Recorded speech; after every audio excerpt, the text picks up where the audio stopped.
असं नागरिकांचा सत्कार आणि सगळ्यांनी एक जे शासन नियम घालतं ते पूर्णपणे पाळावेत एवढी सगळ्यांना आम्हाला छान वाटलंय. पहिल्यांदाच आम्हाला हे सन्मानपत्र मिळाले आणि याबद्दल शांती रक्षक कल्याण संस्थानाचे आभार मानतो. पप्पांचा सन्मान करत आहे. पप्पांनी हेल्मेट घातलं की सत्कार करावा.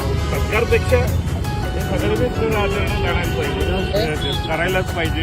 आम्ही मुलांनाही सांगतो की हे पालन करा. माझा मुलगा देखील 4 व्हीलर वापरतो. मुलगी